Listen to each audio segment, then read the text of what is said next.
Hola, buenas noches. Soy la doctora Irene González Oljovich, oftalmóloga general y neurooftalmóloga. Soy jefe del Departamento de Neurooftalmología del Instituto Nacional de Neurología y Neurocirugía Manuel Velasco Suárez y jefe de servicio de neurooftalmología del Centro Neurológico del Hospital ABC. Vamos a hablar acerca de una de las patologías que son muy frecuentes en cuanto a neurooftalmología y, ¿por qué no?, también en cuanto a oftalmología general. Vamos a hablar de las neuropatías ópticas. Es importante recordar que estas patologías son alteraciones visuales con o sin pérdida visual, alteraciones en el nervio óptico o no, pueden presentar edema papilar, pueden presentar una atrofia óptica, que siempre se van a correlacionar con estudios de imágenes y presentan o son secundarias a diferentes patologías. La siguiente. Vamos a recordar un poco acerca de la anatomía del nervio óptico. Recordando que tiene 1.2 millones de axones y presenta 4 porciones. Las vamos a ver una de manera desglosada. Vamos a ver en la imagen cómo se encuentra el nivel en la porción intraocular, en la cual vamos a denominar a la pupila. Esta va a presentar una lámina cribosa y no debe presentarse la mielina. Se encuentra con la arteria que la irriga, que es la arteria central de la retina, con las arterias ciliares y la arteria oftálmica. Aquí en la segunda imagen, como podemos ver, es cómo está conformado el nervio óptico y la entrada a la pupila junto con la lámina cribosa. En la presión interorbitaria vamos a saber que mide de 20 a 30 milímetros. Esto se llama de globo ocular al vértice orbitario. Debe tener una forma de S. Y la disposición de las fibras va a ser: las fibras maculares van a ir en el centro, las de la retina nasal van a estar en la porción nasal, en la retina temporal y superiores en su porción temporal, la retina inferior en la porción inferior y junto a las fibras maculares. Va a tener una irrigación acerca de los capilares de la pía madre, de la rama de la arteria oftálmica y de las ciliares anteriores. Vamos a ver en esta imagen cuál es la porción intraorbitaria y su longitud hasta llegar al vértice orbitario. Y encontrarnos con la porción intracanalicular o el canal óptico o el vértice orbitario. Este va a tener aproximadamente 10 milímetros, es bastante pequeño y es una porción que es muy vulnerable a cualquier traumatismo. Está la arteria oftálmica y la rama de la carótida interna, que es por la zona en donde entra directamente el nervio óptico. Tiene la porción intracraneal, que es su longitud variable, como vamos a poder ver, es de 4 a 10 milímetros y va a seguir la disposición del quiasma. Recordando que tienen un ángulo de 45 grados y esta va a estar irrigada por la cerebral anterior y o la carótida interna. Vamos a ver en la imagen o en el diagrama cómo está conformado en esta parte del vértice orbitario al quiasma óptico y hasta la parte más conformada a lo que es el quiasma óptico. La siguiente. Vamos a ver que la clínica de todas las neuropatías es muy similar. Por eso es importante que tengamos un buen conocimiento de cada una para que no tengamos confusión. La disminución de la agudeza visual es lo que más nos va a dar el punto o la razón por la cual los pacientes van a venir a vernos. Puede ser desde un 20/20 a una percepción de luz. Siempre o la mayoría de los casos van a tener alteraciones en la visión cromática. Pueden tener alteraciones campimétricas de tipo escotomas ecocentrales, como podemos ver en la imagen, o paracentrales o centrales. Pueden ser también disminuciones concéntricas o aumento de las manchas. Nuestros pacientes en la mayoría de los casos van a presentar un defecto pupilar aferente, por lo que nos indica que hay una alteración directamente en el nervio óptico. La presentación del nervio óptico pueden ser retrovulvares, que no vamos a ver su patología o las características anteriores. Como podemos ver en la imagen, que se ven los bordes borrados, hiperémica y con cambios importantes en su morfología. La que sigue. Así igual tenemos diferentes etiologías. Pueden ser desde hereditarias o congénitas, o las inflamatorias, en donde entran también desmelinizantes o autoinmunes, las infiltrativas, las vasculares, las tóxicas y o por toxicidad por radiación, compresivas y la hipertensión endocraniana.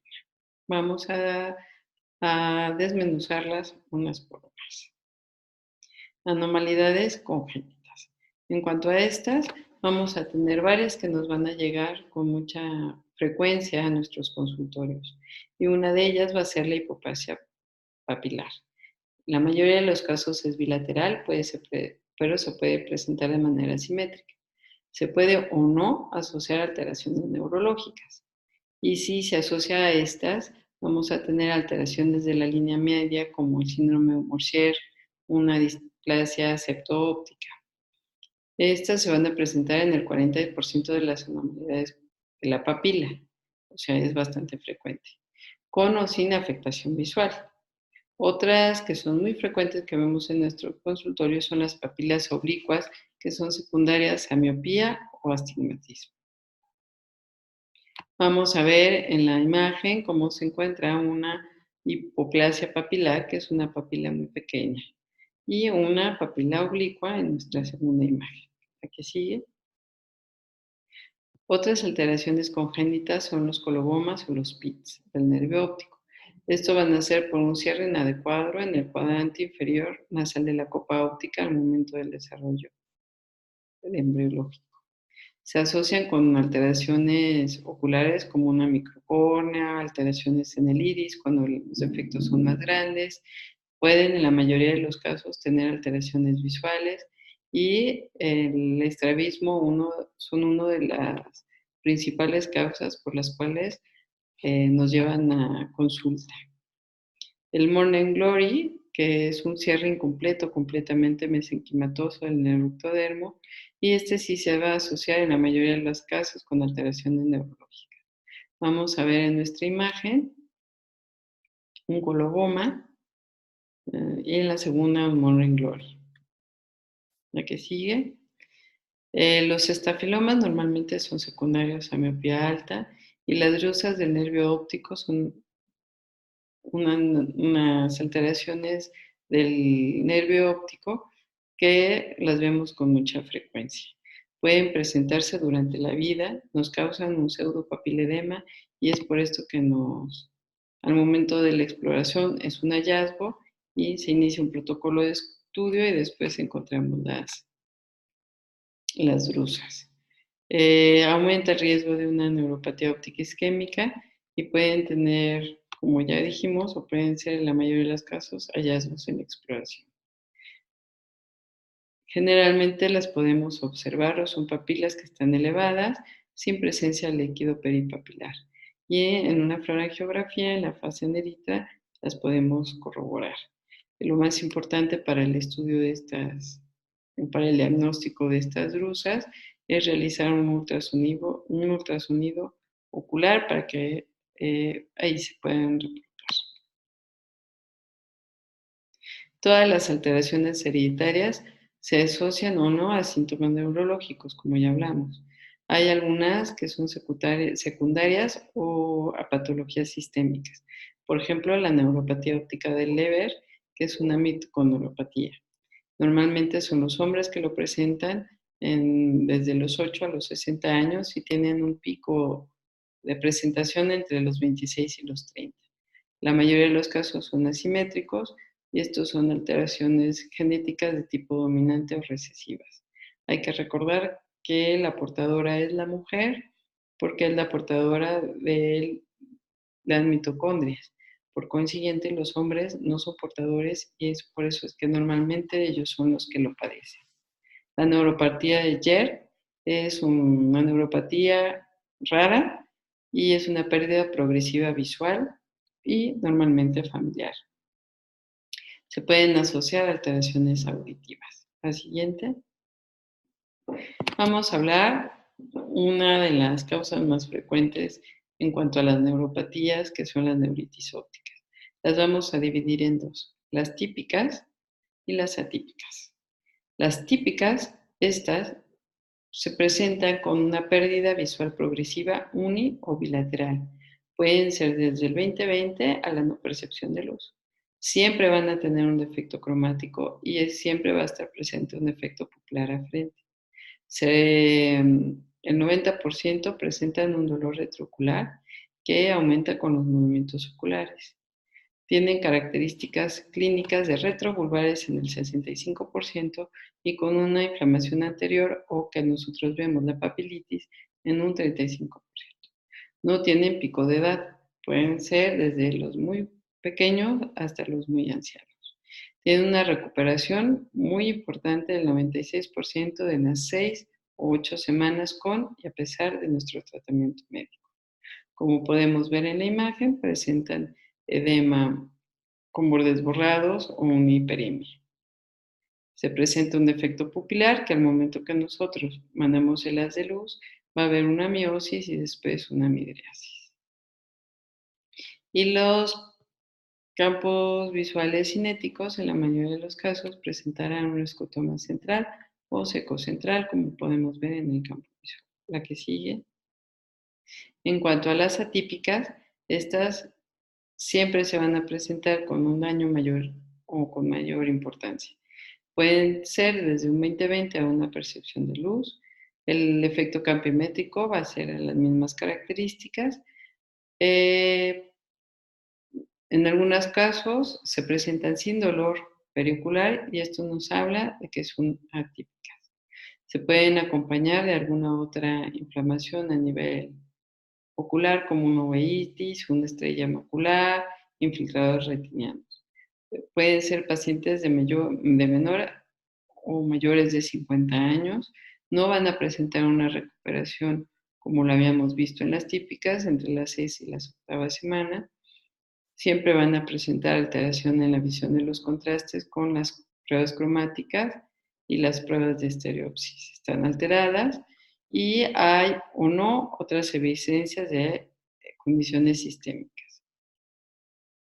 Otra característica para que las encontremos como atípicas es que son o pueden estar dependientes de esteroides. Vamos a ver en la imagen un edema papilar importante, un cuadro de neuritis óptica con su estrella macular, y esto ya lo denominamos una neuropatía óptica atípica. ¿Cuáles van a ser las etiologías de las neuritis ópticas? Pues las más frecuentes van a ser las infecciosas, ya sea por continuidad, como si fuera una sinusitis, una pansinusitis o un mucosela.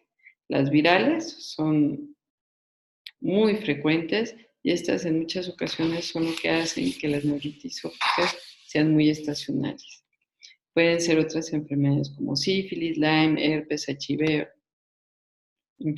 o algunas otras infecciones, postvacunas, enfermedades inflamatorias como enfermedades infiltrativas, enfermedades autoinmunes como lupus, síndrome de antifosfolípidos, y las que les tenemos que tener el debido respeto son las enfermedades desmielinizantes, como sería el caso de esclerosis múltiple o una neuromielitis óptica o una neuritis óptica recurrente. También pueden ser las polineuropatías y para acabar con la mayoría de las ocasiones que no les podemos poner un nombre y un apellido, que son las idiopáticas. En nuestra población no es lo más frecuente que encontremos una esclerosis múltiple o alguna enfermedad desmielinizante, pero es importante que nosotros, o es nuestra obligación como médicos, descartarlas. El diagnóstico siempre va a estar acompañado de una resonancia magnética, estudios de laboratorio y su valoración neurológica. Como vamos a ver en la imagen, podemos ver un aumento en el grosor del nervio óptico.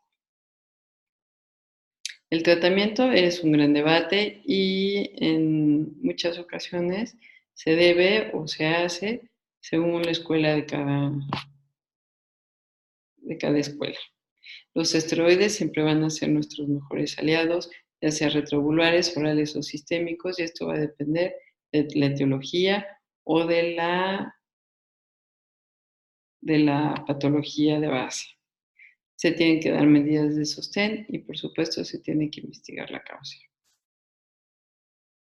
Las neuropatías ópticas metabólicas, la que nos lleva el número 1 es la diabética. En estas neuropatías, normalmente la agudeza visual va a ser buena, pueden presentar hemorragias peripapilares, pueden tener un edema importante de papila, que es lo que nos va a llevar a la consulta, o con un edema macular y una retinopatía diabética de moderada a severa. Generalmente se acompaña con un descontrol glicémico. Al igual que las hipertensivas, en donde vamos a tener una retinopatía hipertensiva muy importante, pero en estas ocasiones sí la agudeza visual va a ser muy mala. Generalmente se puede presentar en pacientes que tienen hipertensión maligna o pacientes con focomocitomas que tienen cuadros hipertensivos muy importantes. Entonces, vamos a hablar acerca de las neuritis ópticas, las típicas y las atípicas. Quedamos que se tienen que descartar condiciones asociadas a una historia clínica. Es muy importante hacer un buen interrogatorio de nuestros pacientes. Siempre se tiene que hacer una resonancia magnética. Si la resonancia magnética sale normal o si sale anormal. Si sale normal, se tiene que hacer un protocolo de estudio para descartar algún otro tipo, como fuera una infecciosa o alguna de tipo autoinmune.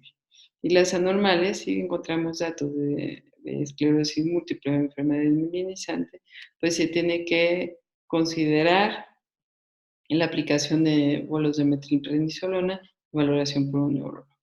En cuanto a las atípicas, si se descarta si es debido a infecciones o alguna infiltrativa o alguna otra neuropatía. Se tiene que tratar la causa y valorar otras condiciones. Si se hace una resonancia y no hay datos, pues también se tiene que dar una valoración por un neurólogo y apoyarnos con ellos. ¿Cuál va a ser el tratamiento de las neuritis ópticas? Va a ser, si hay una visión de más de 20/200, al igual se tiene que iniciar un protocolo de estudio donde vamos a tomar laboratorios, biometría hemática, química sanguínea, punción lumbar y la evaluación por neurología. Se tiene que determinar si sí se van a dar bolos de metilprednisolona o tratamiento oral y valorar en una semana. Si no mejora, descartar otra causa. Si mejora, hay que seguir en observación y un seguimiento estrecho. Si no mejoró, hay que descartar la causa y tratar en particular. Si nuestra visión es de menos de 20/200, al igual se tiene que iniciar un protocolo de estudio, recordando la toma de los laboratorios antes de iniciar el tratamiento para que no haya un sesgo. Se aplican los esteroides retrovulvares, así es como se maneja en nuestro hospital, y se valora en una semana. Si no hay mejoría, se hace otra aplicación de esteroides retrovulvar o iniciar esteroides orales y valorar. Si hay mejoría, hay que seguir un seguimiento. Las neuropatías ópticas compresivas. La clínica va a ser igual, una pérdida visual progresiva normalmente. Puede empezar con un 20/20 hasta una no percepción de luz. Vamos a tener un defecto cromático, defecto pupilar aferente, con o sin dolor retroocular. Esto depende de la patología de base. Las características clínicas, con inflamación anterior o edema papilar con líquido o hemorragias, o que nosotros se pueda ver una masa a nivel de la retina. Puede ser en cualquier edad y se debe descartar alguna alteración del nivel tiroideo. No tienen una buena recuperación visual y se asocian a proptosis, inyección vascular, como podemos ver en la imagen, quemosis en el caso de las fístulas o algunas otras lesiones en el intraorbitario. La que sigue. En cuanto a la etiología, vamos a tener tumoraciones directas y las tumoraciones indirectas. Las directas son intracraneales, meningiomas, metástasis, oncoceles. adenomas hipoficiarios, craniofaringiomas y gliomas. Estos serían intracraneales. Los intraorbitarios, como los gliomas, cavernomas o schwannomas. Vasculares, aneurismas, fístulas carotidios cavernosas o displasias ópticas, como podemos ver en las imágenes, y las iatrogénicas. El diagnóstico tiene que ser por estudios de imagen obligatorio. Se tiene que hacer una resonancia magnética cuando queremos saber si es una patología a nivel de tejidos blandos, y para solicitar una resonancia de órbita siempre se tiene que tomar contrastada con supresión grasa y con cortes milimétricos o un T2 milimétricos o secuencia fiesta. Si queremos ver alguna lesión en cuanto a tejido óseo, tiene que estar esta siempre contrastada, y si no se cuenta con una resonancia magnética, se puede hacer una ventana para tejido blando y una geografía en el momento que sea necesario. Aquí podemos ver en la imagen cómo está la resonancia magnética para tejidos blandos, y para tejidos óseos es necesario la tomografía y la angiografía en casos de lesiones vasculares. La que sigue. El tratamiento, pues se tiene que tratar la causa. Cirugía o radiocirugía o terapia endovascular o la observación. En cuanto a las infiltrativas, esta es una presentación clínica atípica en el 90% de los casos. Presentan edema papilar, hemorragias peripapilares, con una disminución de la agudeza visual importante y sin recuperación o con un mal pronóstico. Se van a asociar con algunas alteraciones sistémicas como astenia, baja de peso, adinamia. Diagnóstico: es necesario hacer un estudio de imagen, ya sea resonancia magnética o un PET, si ya se sospecha o ya tiene el diagnóstico en cuanto a alguna lesión a nivel sistémico. En cuanto al tratamiento, se tienen que dar esteroides y principalmente dar el tratamiento del padecimiento de base. Como podemos ver en la imagen, se asocia o se tienen que hacer estudios de PSTT. La que sigue. Las tóxicas o secundarias a radiación. Estas van a ser un 90% indoloras, bilaterales, progresiva o súbita la pérdida de la visión, atrofia óptica o daño en la retina. El diagnóstico se tiene que hacer por historia clínica, y normalmente va a estar correlacionado al uso de sustancias principalmente inhaladas o ingeridas como el metanol o etambutor. Si hay algún antecedente en cuanto a la exposición a la radiación, hay que recordar que la dosis tolerada por la vía óptica son 50 grays y normalmente se pueden presentar en los próximos 3 años al inicio del tratamiento.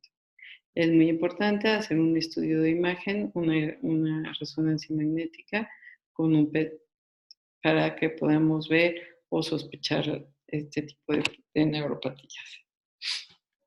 La que sigue. Los tratamientos son muy importantes en cuanto a esteroides retrovulvares y sistémicos, suspensión de la sustancia, mala respuesta al tratamiento y con un pronóstico muy reservado. La que sigue. La neuropatía óptica isquémica. En esta es muy importante que recordemos que hay dos tipos: la no arterítica y la arterítica. La no arterítica es la más frecuente y vamos a tener que se puede presentar con edema papilar o con una atrofia óptica, ya que en el caso de estos padecimientos no son dolorosos, no son muy silenciosos. Son muy silenciosos, por lo tanto los pacientes tardan mucho tiempo en acudir a valoración. Presentan una disminución de agudeza súbita. Son los pacientes que nos llegan diciendo que durmieron bien y despertaron mal.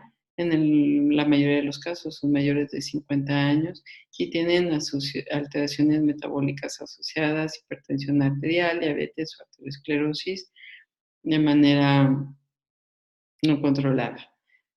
Factores de riesgo es el tabaquismo y la hiperlipidemia. Y sus alteraciones campimétricas, el defecto altitudinal es como la mayoría de los casos se presenta, como podemos ver en la imagen. La que sigue, las arteríticas se asocian a arteritis de células gigantes, normalmente son en personas de mayor edad de los 50 años, llegando a ser hasta 70 o 60 años. Pérdida visual uni o bilateral, la mayoría de los casos es unilateral y se puede presentar de manera aguda, pero la mayoría de los casos llegan a ser atrofia papilar de muy corto plazo. Los datos sistémicos siempre se van a estar asociados a cefalea, dolor en la arteria temporal, claudicación mandibular, dolor en las articulaciones, alteraciones inmunológicas positivas en la sangre y una biopsia en la arteria temporal que se hace como para el diagnóstico definitivo, aunque muchas veces es difícil que se logre porque es difícil tomar las secciones con alteraciones de la arteria temporal. La resonancia magnética es muy importante, así como un Doppler carotidio y la valoración cardiológica es indispensable. Los laboratorios generales y los inmunológicos y el tratamiento es un control sistémico con esteroides o inmunomoduladores y se tiene que explicar detalladamente al paciente los riesgos del evento vascular o los infartos al miocardio en los próximos 5 años si no se toman medidas de control. La siguiente. Entonces tenemos que la neuropatía óptica isquémica, las típicas, o sea, las no arteríticas, se descarta una arteritis de células gigantes, y se tiene que dar un tratamiento para el control de los factores de riesgo. Y si no se descarta una arteritis de células gigantes, se tiene que dar tratamiento para este.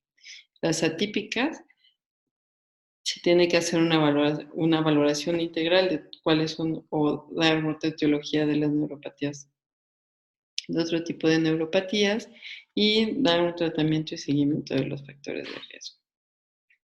La neuropatía óptica traumática, esta es secundaria a un trauma directo, a un trauma indirecto. Las lesiones directas son directamente en la órbita y las indirectas pueden ser un traumatismo craneoencefálico o un traumatismo facial.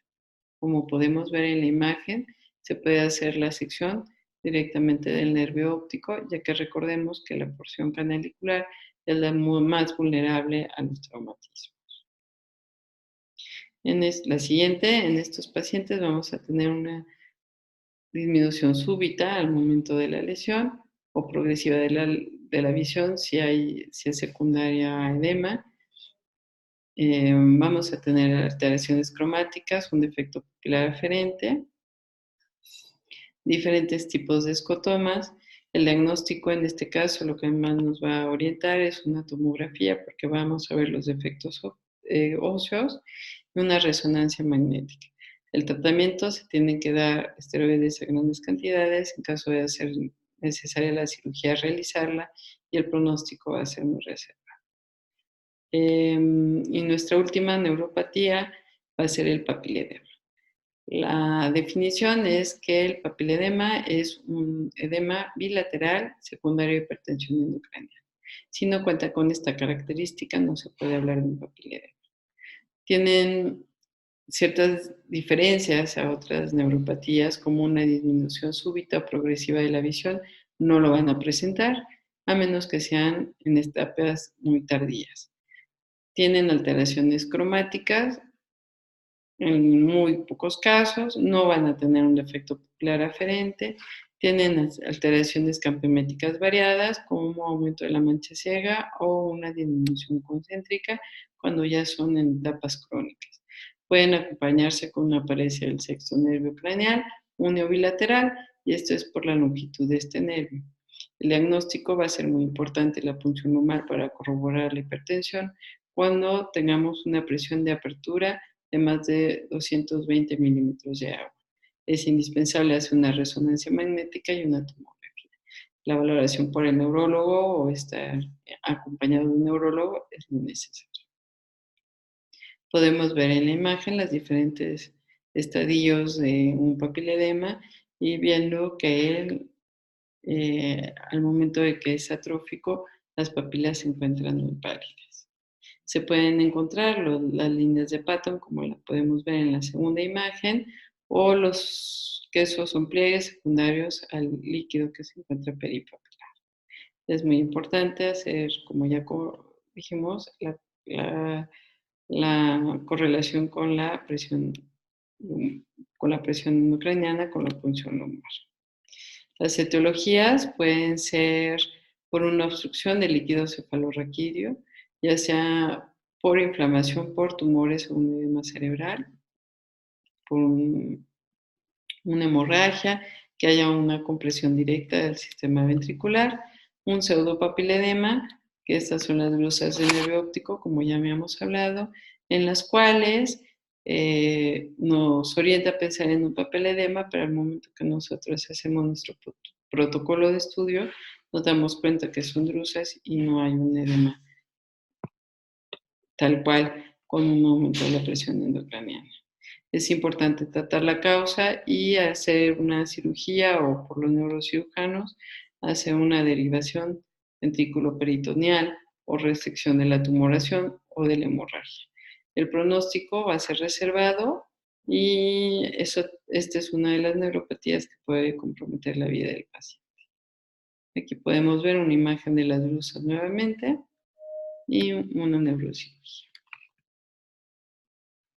En cuanto a las conclusiones, vamos a saber que cualquier alteración en el nervio óptico nos puede causar una neuropatía. Pueden ser múltiples causas. El diagnóstico clínico debe estar correlacionado con los estudios complementarios. Es indispensable un tratamiento multidisciplinario, tanto del diagnóstico como tratamiento de nuestros pacientes. Es importante referir al paciente con la especialidad que se requiera para que la vida del paciente no esté en riesgo. Y recordar que sí hay muchas de estas patologías que comprometen la vida del paciente. Muchas gracias, espero que esta plática les ayude a tener mayores conocimientos acerca de la neuropatía óptica y me quedo a sus órdenes. Buenas noches.